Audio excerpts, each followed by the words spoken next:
Marxian ക്രൂവിയൻ സിദ്ധാന്തങ്ങളെക്കുറിച്ചായിരുന്നു. അവർ ഒരു പക്ഷേ കേരളത്തിൽ വയ്ക്കുന്ന ചില കർശന ആജ്ഞകൾ അല്ലെങ്കിൽ അത് പിന്തുടർന്നുകൊണ്ട് നടക്കുന്ന ചില സൈബർ ആക്രമണങ്ങൾ. രാമൻ ഭാരതീയ സംസ്കാരത്തിൻ്റെ പ്രതീകമാണ്. അതിന് ജാതി മത രാഷ്ട്രീയ ഭേദമന്യേ എല്ലാവരും പങ്കെടുക്കുന്നതാണ്. അതുകൊണ്ടാണ് നാളത്തെ ആ പുണ്യമുഹൂർത്തത്തിൽ രാമജ്യോതി തെളിയിക്കണം, പ്രാർത്ഥന ചൊല്ലണം, മധുരം വിളമ്പി രാമനെ നമ്മൾ ആനയിക്കണം എന്നുള്ളത്, സ്വീകരിക്കണം എന്നുള്ള കാര്യം പല രീതിയിലാണെങ്കിൽ പോലും മുന്നോട്ട് വയ്ക്കുന്നത്. നമ്മുടെ അനുഗ്രഹീത ഗായിക ശ്രീ KS ചിത്രയ്ക്ക് നേരെ ഉണ്ടായ സൈബർ ആക്രമണങ്ങൾ അത് ഉദാഹരണമായി വെച്ചുകൊണ്ടാണല്ലോ നമ്മൾ ഈ കേരളത്തിൻ്റെ മാറുന്ന മനസ്ഥിതിയെക്കുറിച്ച് പറഞ്ഞുകൊണ്ടിരുന്നത്. താങ്കൾ തുടർന്നോളൂ.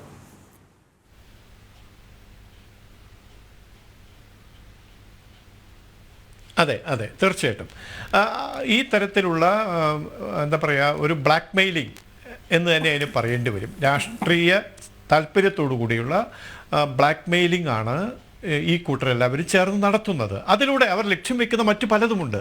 ഒന്ന് ഞാൻ പറയാം, ഇതിലൊരു രാഷ്ട്രീയമുണ്ട്. എന്താണ് ആ രാഷ്ട്രീയം? ഇപ്പോൾ നമ്മൾ ഉയർന്നു കേൾക്കുന്ന മുദ്രാവാക്യം എന്താണ്? ഇത് കേരളമാണ്, ഇത് കേരളമാണ്. ഇവിടെ പിന്നെ ഈ പറയുന്ന രാമജന്മഭൂമിക്കോ അല്ലെങ്കിൽ രാമജന്മഭൂമി പ്രതിനിധാനം ചെയ്യുന്ന പ്രത്യയശാസ്ത്രങ്ങൾക്കോ യാതൊരു അടിത്തറയുമില്ല, അല്ലെങ്കിൽ വേരുറപ്പിക്കാൻ കഴിയില്ല എന്നൊക്കെയുള്ള വാദങ്ങൾ കേൾക്കുകയാണ്. പക്ഷേ യാഥാർത്ഥ്യം എന്താണ്? നമ്മുടെ ഈ പറയുന്ന ആശയങ്ങൾക്കുള്ള സ്വാധീനത്തെ വോട്ടിൻ്റെ മൂല്യത്തിൽ കണക്കാക്കുകയാണെങ്കിൽ 30 ലക്ഷം ആളുകൾ ഈ ആശയത്തിന് വോട്ട് ചെയ്യുന്നവർ ഈ കേരളത്തിൽ ഉണ്ടെന്നോർക്കണം. അതുണ്ടായിരിക്കെയാണ് ഈ ആശയങ്ങൾക്ക് കേരളത്തിൽ വേരില്ല എന്ന് വാദിക്കുന്നത്.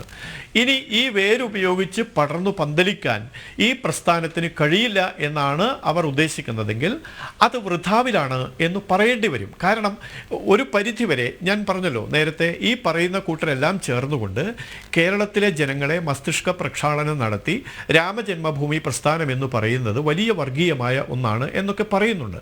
പക്ഷെ നമ്മെ സംബന്ധിച്ചിടത്തോളം മതപരമായ ചടങ്ങിലൂടെയാണ് രാമക്ഷേത്രത്തിൻ്റെ പ്രാണപ്രതിഷ്ഠ നടക്കുന്നതെങ്കിലും ഭാരതത്തെ സംബന്ധിച്ച് മതദർശനങ്ങളെയും സാംസ്കാരിക മൂല്യങ്ങളെയും മാനബിന്ദുക്കളെയും പരസ്പരം വേർപെടുത്താൻ കഴിയില്ല. അത് ഭാരതത്തിൻ്റെ തനിമയാണ്. ഭാരതീയ സംസ്കൃതി എന്ന് പറയുന്നതിൽ മതപരമായ ദർശനങ്ങളും കാഴ്ചപ്പാടുകളുമുണ്ട്. ഭാരതീയ സംസ്കാരം മതപരമല്ല, ഭാരതീയ സംസ്കാരം രാഷ്ട്രീയപരമല്ല. ഭാരതീയ സംസ്കാരം എന്ന് പറയുന്നത് ഈ ഭാരതം എന്ന് പറയുന്ന നമ്മുടെ ഈ മണ്ണിൽ ജനിച്ച് ജീവിച്ചു കൊണ്ടിരിക്കുന്ന ആളുകളുടെ ജീവിത ശൈലിയെയാണ്, ജീവിതഗന്ധിയായ വിശ്വാസ പ്രമാണങ്ങളെയാണ്, മൂല്യങ്ങളെയാണ്. അതിനെല്ലാം ചേർത്താണ് ഭാരതീയത എന്ന് പറയുന്നത്. ആ ഭാരതീയതയ്ക്ക് ഭാരതത്തിൽ പിറന്നു വീണ മതങ്ങളുമായി ബന്ധമുണ്ട്. അത് ഹിന്ദു മതമാവട്ടെ, സാരസ്വത മതമാകട്ടെ, ശൈവ മതമാകട്ടെ, വൈഷ്ണവ മതമാകട്ടെ, ജൈന ബൗദ്ധ മതങ്ങളൊക്കെ ആവട്ടെ. ഇപ്പോൾ അയോധ്യയെ തന്നെ ജൈനമത ഗ്രന്ഥങ്ങളിൽ വിനിത എന്ന് പ്രയോഗിക്കുന്നുണ്ട്, ബുദ്ധമത ഗ്രന്ഥങ്ങളിൽ സാകേതം എന്ന് വിശേഷിപ്പിക്കുന്നുണ്ട്. സഞ്ചാരിയായ ഹ്യൂയൻ സാങ് അയോധ്യയെ എന്നാണ് വിശേഷിപ്പിക്കുന്നത്. എന്ന് വെച്ചാൽ ഓരോ മതവിഭാഗം, അതായത് ഭാരതീയ മതങ്ങളിൽ ഓരോന്നിനും അയോധ്യക്ക് പ്രാമുഖ്യമുണ്ട്, സ്ഥാനമുണ്ട്. അവരൊക്കെ അവരവരുടെ ഭാഷയിൽ അവരവരുടെ വ്യാഖ്യാനം അനുസരിച്ച് അയോധ്യയെ വിശദീകരിച്ചിട്ടുണ്ട്. ആ വിശദീകരണം നമ്മൾ കേരളത്തിലെ ജനങ്ങളും സ്വീകരിക്കേണ്ടത് ഇത് കേവലം ഒരു മതപരമായ ഒരു ഉണർവ് എന്നതിനപ്പുറത്ത് ഒരു സാംസ്കാരികമായ ഉണർവ് എന്ന നിലയ്ക്കാണ്. കാരണം രാമൻ എന്ന് പറയുന്നത് നമുക്കുണ്ടായിരിക്കേണ്ട സംസ്കാരത്തിൻ്റെ പ്രതിരൂപമാണ്. രാമോ വിഗ്രഹവാൻ ധർമ്മ എന്നാണ് വിശദീകരണം.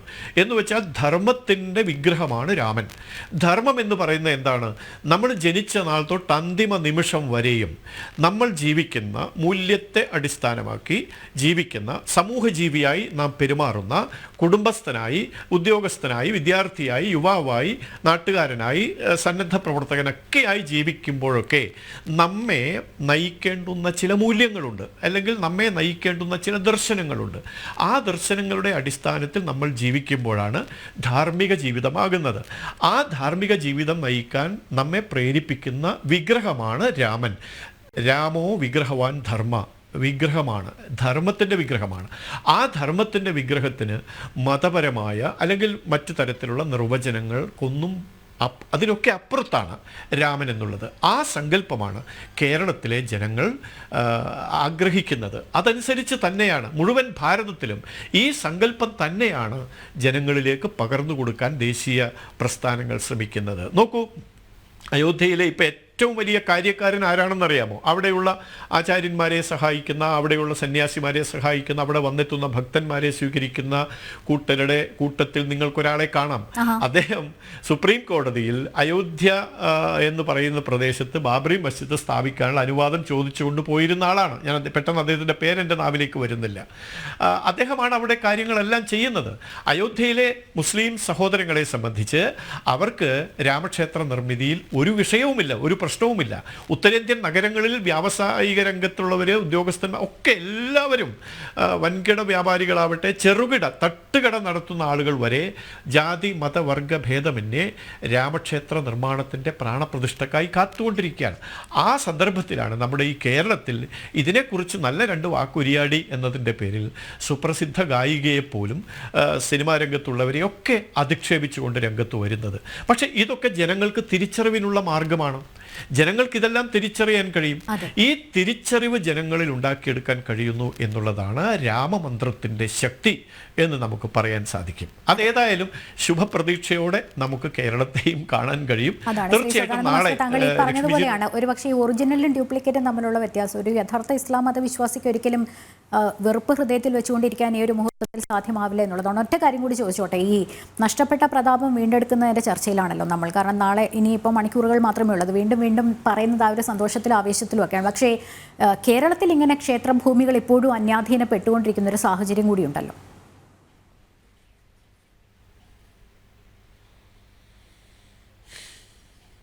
അതെ, തീർച്ചയായിട്ടും അന്യാധീനപ്പെട്ട നൂറുകണക്കിന് ഏക്കർ സ്ഥലങ്ങളുണ്ട്. ഇപ്പോൾ കഴിഞ്ഞ ദിവസം ഞാൻ കണ്ണൂരിൽ പോയ സമയത്ത് അവിടെ കൊട്ടിയൂർ ദേവസ്വമുണ്ട്. കൊട്ടിയൂർ ദേവസ്വത്തിൻ്റേതായി 1000 ഏക്കർ സ്ഥലമുണ്ടായിരുന്നു എന്നാണ് പറയുന്നത്. 1000 ഏക്കർ സ്ഥലം കൊട്ടിയൂർ ദേവസ്വത്തിൻ്റേതായിട്ടുണ്ടായിരുന്നു. പക്ഷേ ഇപ്പോൾ നമുക്കറിയാം, അവിടെ കൊട്ടിയൂരിൽ ദർശനത്തിനെത്തുന്ന ഭക്തജനങ്ങൾക്ക് സൗകര്യപ്രദമായി വിശ്രമിക്കാൻ, അവരുടെ വാഹനങ്ങൾ പാർക്ക് ചെയ്യാൻ, അവർക്ക് ഭക്ഷണ സൗകര്യങ്ങൾ ഒരുക്കാൻ, അവർക്ക് ചികിത്സാ സൗകര്യങ്ങൾ നൽകാനൊക്കെ ആവശ്യമായ അത്രയും ഭൂമി പോലും കൊട്ടിയൂർ ദേവസ്വത്തിന് ലഭ്യമല്ല. എന്ത് സംഭവിച്ചു? ഈ പറയുന്ന ക്ഷേത്രഭൂമി മുഴുവൻ അന്യാധീനപ്പെട്ടു പോയി. നമുക്കറിയാം, കേരളത്തിലെ ഭൂസ്വത്തുക്കളെ 2 തരത്തിലാണ് തരംതിരിച്ചിരുന്നത്: ബ്രഹ്മസ്വം ഭൂമിയെന്നും ദേവസ്വം ഭൂമിയെന്നും. അപ്പോൾ ഈ ബ്രഹ്മസ്വം ഭൂമി എന്ന് പറയുന്ന ബ്രാഹ്മണന്മാരുടെ, ക്ഷേത്രത്തിൽ പൂജാരികളായി നിയോഗിക്കപ്പെട്ട ബ്രാഹ്മണന്മാരുടെ കൈവശമായിരുന്നു. ദേവസ്വം ഭൂമി എന്ന് പറയുന്നത് ക്ഷേത്ര സ്വത്തുക്കളായിട്ട് നിലനിന്നവയായിരുന്നു. അതിലൊക്കെ സാധാരണ ജനങ്ങൾക്ക് അവകാശങ്ങളും ഉണ്ടായിരുന്നു. ഈ ദേവസ്വം ഭൂമിയിലും ബ്രഹ്മസ്വം ഭൂമിയിലുമൊക്കെ കാർഷിക വൃത്തിയിൽ ഏർപ്പെട്ട്, നമുക്കറിയാം, അത് പിന്നെ ജന്മിത്വം, മറ്റ് ചരിത്ര കാര്യങ്ങളിലേക്കൊന്നും ഞാൻ പോകുന്നില്ല. എന്ന് വെച്ചാൽ നമ്മുടെ കേരളത്തിലെ ഭൂമിയുടെ ഉടമസ്ഥരായിട്ട് ദേവസ്വം എന്നുള്ള നിലയ്ക്ക് ഒരുപാടുണ്ടായിരുന്നു. 1000 ഏക്കർ ഭൂമിയൊന്നും ഇപ്പോൾ കൊട്ടിയൂർ ദേവസ്വത്തിന് ആവശ്യമില്ല. നമ്മൾ പ്രായോഗികമായി ചിന്തിക്കുമ്പോൾ ഭൂമിയില്ലാത്തവർക്ക് ഭൂമി നൽകാൻ, വീടില്ലാത്തവർക്ക് വീട് വെച്ച് കൊടുക്കാൻ, ആശുപത്രി സൗകര്യങ്ങൾ ഉണ്ടാക്കിയെടുക്കാൻ, വിദ്യാലയങ്ങൾ ഉണ്ടാക്കാൻ ദേവസ്വം ഭൂമി ഉപയോഗിക്കട്ടെ, അതിലാർക്കും ഒരു തടസ്സവുമില്ല. പക്ഷേ ഈ പറയുന്ന അധിനിവേശത്തിലൂടെ, ആക്രമണത്തിലൂടെ പിടിച്ചടക്കപ്പെട്ട ഭൂമികളുണ്ട്. അത്തരം ഭൂമി ഇപ്പോൾ നമുക്കറിയാം, തൃശ്ശൂരിൽ ഇരിങ്ങാലക്കുട കൂടൽമാണിക്യ ക്ഷേത്രവുമായി ബന്ധപ്പെട്ട് നൂറുകണക്കിന് ഏക്കർ സ്ഥലങ്ങളുണ്ട്. തൃശ്ശൂരിലെ ചില പ്രമുഖമായ വിദ്യാഭ്യാസ സ്ഥാപനങ്ങൾ, ക്രൈസ്തവ മിഷണറിമാർ നടത്തുന്ന സ്ഥാപനങ്ങളൊക്കെ ഇരിങ്ങാലക്കുട ദേവസ്വം, കൂടൽമാണിക്യം ദേവസ്വത്തിൻ്റെ അതിൻ്റെ പേരിൽ വ്യവഹാരങ്ങളൊക്കെ നടക്കുന്നുണ്ട് കോടതിയിലൊക്കെ. എന്ന് വെച്ച് അതൊക്കെ തിരിച്ചു പിടിച്ച് അവരെയൊക്കെ വഴിയാധാരമാക്കണം എന്നൊന്നുമല്ല. പക്ഷേ അനിവാര്യമായ തരത്തിൽ ക്ഷേത്രവുമായി ബന്ധപ്പെട്ട് നടക്കേണ്ട ചില കാര്യങ്ങൾക്ക് ക്ഷേത്രത്തിൻ്റെതായിരുന്ന ഭൂമി ഉപയോഗപ്പെടുത്താൻ സാധിക്കാത്ത ഒരുപാട് സംഭവങ്ങൾ നമ്മുടെ ഈ കേരളത്തിലുണ്ട്. അത് നമ്മെ സംബന്ധിച്ചിടത്തോളം നാളെ എന്തെങ്കിലും തരത്തിലൊരു പിടിച്ചടക്കലിനോ അല്ലെങ്കിൽ കടന്നുകയറ്റത്തിനോ ഒന്നുമുള്ള സാഹചര്യമായിട്ടേ ആരും കാണുന്നില്ല. പക്ഷേ അങ്ങനെ ഒരു യാഥാർത്ഥ്യമുണ്ട്. ഇപ്പോൾ അയോധ്യയെ സംബന്ധിച്ച് പറയുമ്പോൾ ചില ആളുകൾ പറയും, ഏറ്റവും ചുരുങ്ങിയ പക്ഷം അയോധ്യയിൽ രാമക്ഷേത്രം ഉണ്ടായിരുന്നുവെന്നും അത് അക്രമിയായ ബാബർ അയാളുടെ പടനായകനെ ഉപയോഗിച്ച് തകർത്തതാണ് എന്നുമുള്ള സത്യമെങ്കിലും അംഗീകരിച്ചാൽ മതി, ബാക്കിയൊന്നും വേണ്ട എന്ന് ചിന്തിക്കുന്ന സാധാരണക്കാരായ ജനങ്ങൾ നമ്മുടെ ഭാരതത്തിലുണ്ട്. എന്നതുപോലെ ഇത്തരം യാഥാർത്ഥ്യങ്ങൾ ഇവിടെ സംഭവിച്ചതാണ് എന്ന് അംഗീകരിക്കാനുള്ള മനസ്സെങ്കിലും ഉണ്ടാവുക എന്നുള്ളതാണ് പ്രധാനം. ഇത് ആർക്കെതിരെയുമുള്ള പടപ്പുറപ്പാടൊന്നുമല്ല. എല്ലാവരും സ്നേഹത്തോടെ തന്നെയാണ് കഴിയേണ്ടത്. സംഘത്തിൻ്റെ ഈ പറയാം, നമുക്കെല്ലാം ഈ ആത്മീയ നവോത്ഥാനത്തിന്, രാഷ്ട്ര നവോത്ഥാനത്തിന് സാരഥ്യം വഹിക്കുന്ന രാഷ്ട്രീയ സ്വയം സേവക സംഘത്തിൻ്റെ പരമ അധ്യക്ഷൻ പൂജനീയ മോഹൻജി ഭാഗവത് മുമ്പ് അദ്ദേഹത്തിൻ്റെ ഈ അടുത്ത കാലത്തെ പ്രഭാഷണങ്ങളിലൊക്കെ ഈ ഒരു യാഥാർത്ഥ്യം വെളിപ്പെടുത്താറുണ്ട്. നമ്മളൊക്കെ ഏകോദര സഹോദരങ്ങളെപ്പോലെ ഭാരതത്തിൽ ജനിച്ചവരാണ്, ഭാരതീയരാണ്, എല്ലാവരും ആ നിലയ്ക്ക് സഹോദര ഭാവേന കഴിയേണ്ടവരാണ്. അതിന് തടസ്സമായി നിൽക്കുന്നത് എന്തെങ്കിലും ചരിത്രത്തിലോ വർത്തമാനകാല സാഹചര്യത്തിലോ ഉണ്ടെങ്കിൽ അത് നീക്കിയെടുക്കാൻ വേണ്ടി നമ്മൾ ഒറ്റക്കെട്ടായി മുന്നോട്ട് വരികയാണ് വേണ്ടത്. രാമക്ഷേത്ര നിർമ്മാണം ഇപ്പോൾ പ്രധാനമന്ത്രി മോദിജി പങ്കെടുക്കുന്നു, വലിയ കുറ്റമായിട്ടാണല്ലോ ആരോപിക്കുന്നത്. അതൊരു മൂല്യമാണ്, അതൊരു സന്ദേശമാണ്. ഈ നാടിൻ്റെ ഭരണാധിപൻ എല്ലാവരെയും പ്രതിനിധീകരിക്കുന്ന ആളാണ്. മുസ്ലിമിനെയും ക്രിസ്ത്യാനിയെയും ജൈനനെയും ബുദ്ധനെയും ഹിന്ദുവിനെയും പ്രതിനിധീകരിക്കുന്ന ആളാണ്. അദ്ദേഹം അവിടെ മുഖ്യ അതിഥിയായി പങ്കെടുക്കുക എന്ന് പറഞ്ഞാൽ മുഴുവൻ രാജ്യവും അവിടെ സാന്നിധ്യം ഉറപ്പിക്കുന്നു എന്നാണ്. അതിൻ്റെ ഭാവാത്മകമായ വശം ഉൾക്കൊണ്ടുകൊണ്ട് എല്ലാവരും ഒത്തുചേരുകയാണ് വേണ്ടത് എന്നാണ് ഈ അവസരത്തിൽ സൂചിപ്പിക്കാൻ. വളരെയധികം നന്ദി മാസ്റ്റർ, ഇത്രയും സമയം ഞങ്ങളോടൊപ്പം ചിലവഴിച്ചതിനും.